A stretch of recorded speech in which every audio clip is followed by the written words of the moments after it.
What up, y'all? Appreciate you showing up, hanging out, listen to my dumb ass. Like and subscribe. Excuse me. So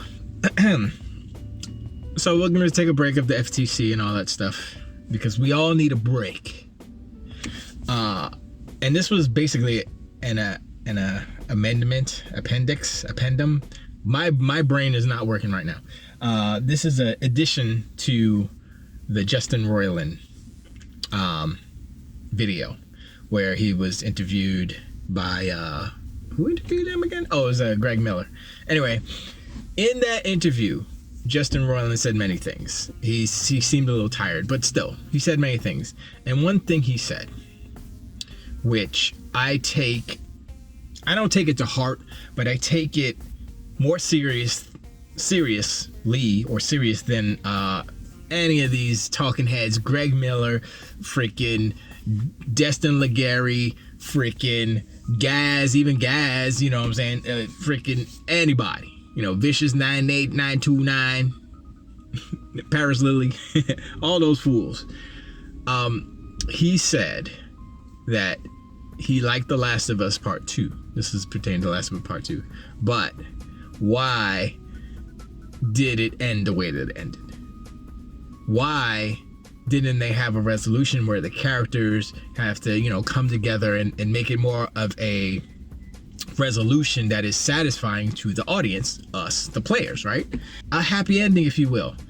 And, usually when knuckleheads or talking heads on the internet talk and stuff, I'm like, whatever, they don't know. What did they know, right? Justin Roiland is a very successful writer of things that we ingest.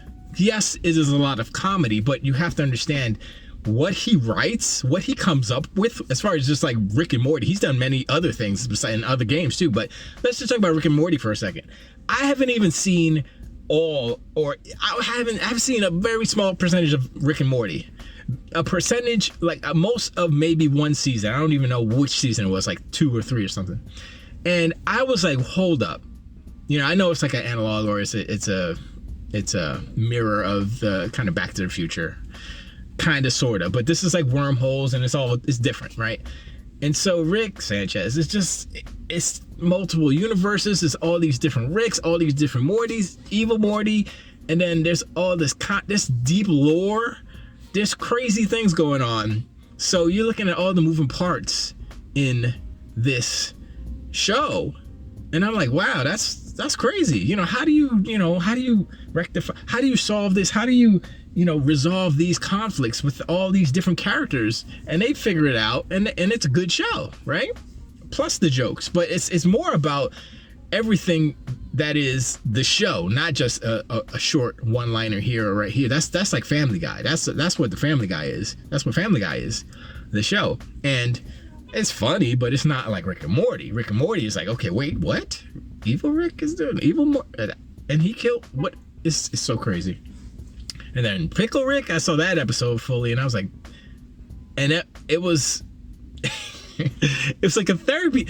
Okay, I'm not even going into it with you guys, but I will take Justin Roiland's opinion about story over all these other clowns.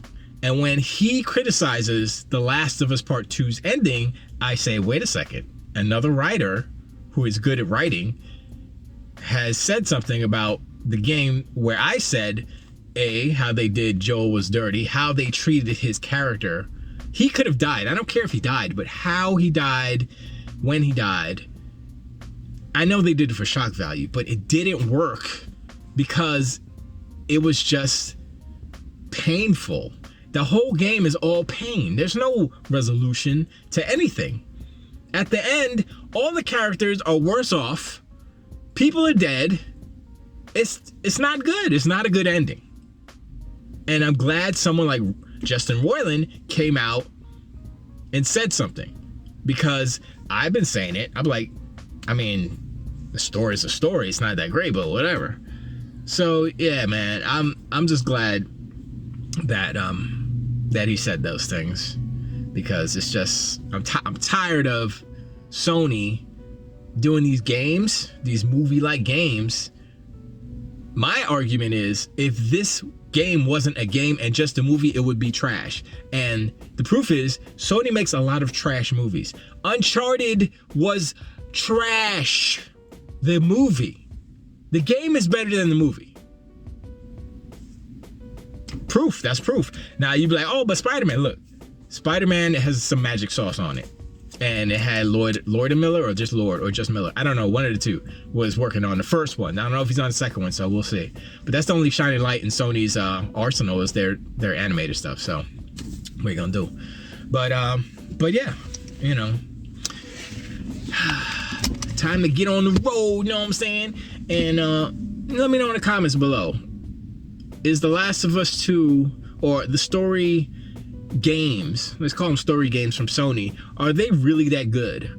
Or is it that they do them the best in this industry and that gives them some extra points? I think that's what it is. I think that's probably it. And it's a status thing. It's like, oh, Sony is good at this, and so when they do it, it's the best, right? Okay. So, but if you look at Plague Tale Requiem, that's a pretty good game. The first one was good too. Innocence. Was it up to Sony snuff? I would say it is around that goofy open world zombie movie that they had. Days Gone. It was kind of like there, but better. A little bit better than Days Gone as far as story and stuff. But anyway, yeah, let me know in the comments below. Is Justin out of his mind? I don't think he is. Yeah, I appreciate y'all always. And I'll see you on the next one. Till the week.